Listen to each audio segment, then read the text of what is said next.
The growing cost of food and energy is putting an immense strain on Australian families, while petrol prices are also tipped to soar again when the fuel levy ends. That's due to expire in late September, but a newly elected independent's imploring the government to extend the excise to help families hit pockets. And joining me now live is the member for Fowler, Dai. Appreciate your time this afternoon. We know it's very tough for many out there at the moment, but tell us about the situation in Fowler, in Western Sydney. How bad is it? Thanks, Danica. Thanks for the opportunity to share my Fowler electorate to the community. Look, the average median income here in Fowler is 20% less than those across Australia. So obviously, we've got a large proportion of low socioeconomic backgrounds population. And I think everybody, it's not just Fowler, but of course we feel it more acutely.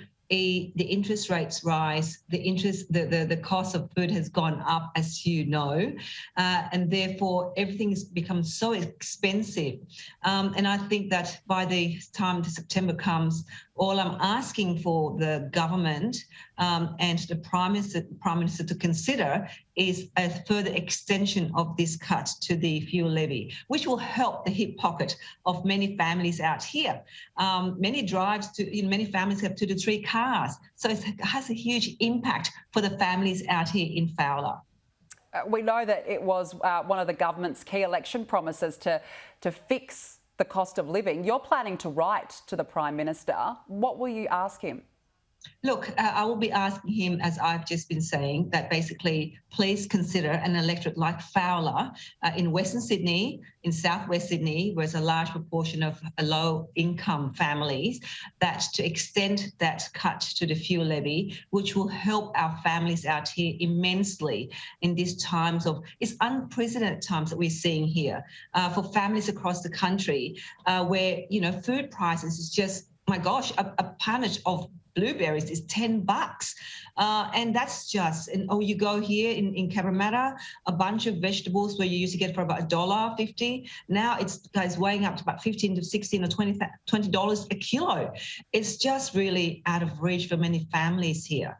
So we're going to ask, and I've already written it, we'll send that to the Prime Minister's office to ask him to really seriously consider this. Because remember, after all, there are many other ALP members of Parliament.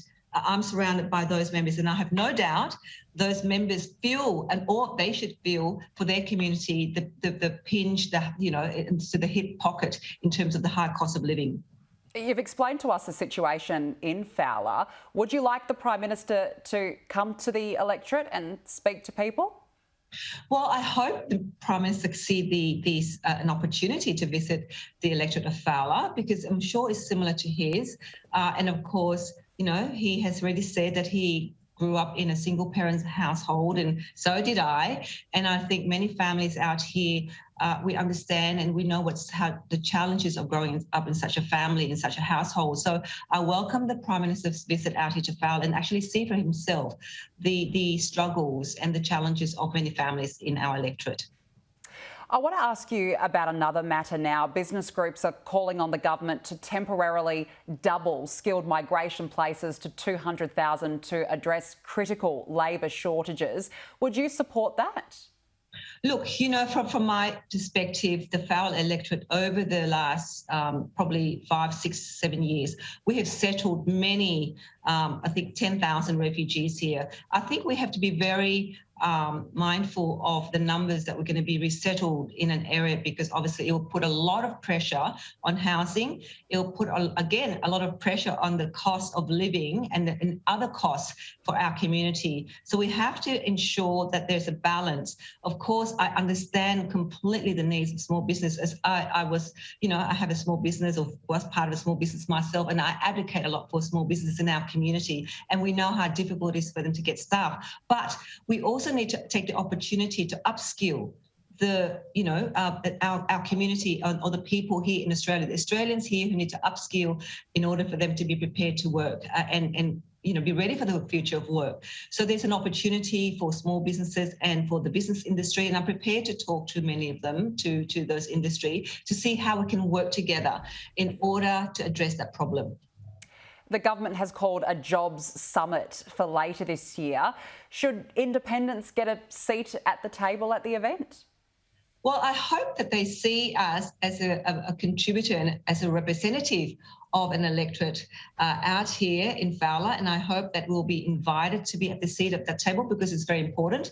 Like I said, as somebody who understands small business and from a business community, I have great knowledge and a lived experience that I can contribute to that round table. So I look forward to be part of that conversation. Member for Fowler Dai, we have to leave it there. Thank you so much for joining us. Thank you for your time.